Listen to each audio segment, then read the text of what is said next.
I'm an awkward person. And if you're like me, you'd probably be very familiar with this situation. It's 2 a.m., you're in bed, and suddenly you start cringing because you remember something from fourth grade elementary school, which was that time you had to speak up in front of the class. You messed up some words, and the next thing you know, the whole class were laughing at you.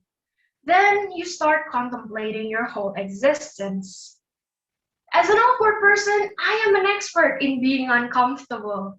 2 years ago, I had to go to Munich for an exchange student program, and I was alone in a foreign land. I had zero friends there, and I had to stay with a host family that I didn't even know. So you could imagine how awkward it was for me. Don't get me wrong though, it was one of the best experiences I've had in my life, but at that time, my action plan was to lay low. I went to classes, sat at the back row, and I prayed and desperately hoped to God that the teachers wouldn't call on me. But alas, when you're in Germany and you share the same name as the German chancellor, the teachers are bound to call on your name. This cycle repeated itself until I met Toma.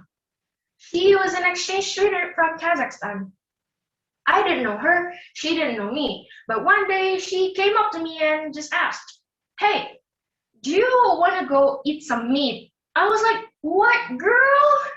But at that moment, I remembered my whole host family were vegetarians, and I had gone 2 weeks eating sour salads and sunny side up eggs. And boy, oh boy, was I craving McDonald's. So I was like, "Yes, girl, take me with you." So that was the start of our friendship and adventures together, which was cut short because we both had to go back home.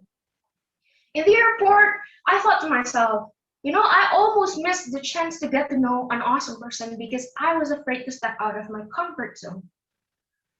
And let's just be honest, the whole reason I found my stay there enjoyable was because I went on trips with Toma.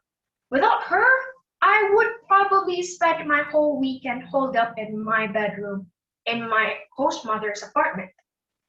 So when I landed in Jakarta, I convinced myself to step out of my comfort zone a lot more. But you know what happens with resolutions like this? You kind of forget about them after a week. That was until I went to college and somehow I got pressured to join this competition. I didn't know a thing about constructing speeches or doing public speaking, and I'm not even sure if I'm gonna butcher the speech or not. But at that time, I took the chance and signed up anyways. So here I am today, delivering my speech to you. With all that said, if there's one thing I want you to take away from my speech today, it's to embrace being uncomfortable. Yes, the possibility of embarrassing yourself is scary, but think about it. Being uncomfortable doesn't mean it's a bad thing. It just means you're getting used to doing something that you've never done before. And the more you do it, the more your comfort zone expands. And you grow as a person. So next time you feel uncomfortable or awkward, own it. Make it a chance for people to laugh with you instead of a chance for them to laugh at you.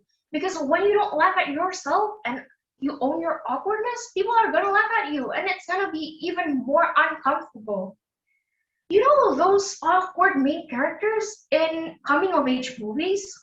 Well, life is not exactly a movie, but you only live once, so why not treat it as your own coming of age movie? Go on adventures, go on trips, do things you've never done before, and expand your comfort zone. Because it's your time to shine. And it's about time you own your awkwardness and get comfortable with being uncomfortable. Thank you.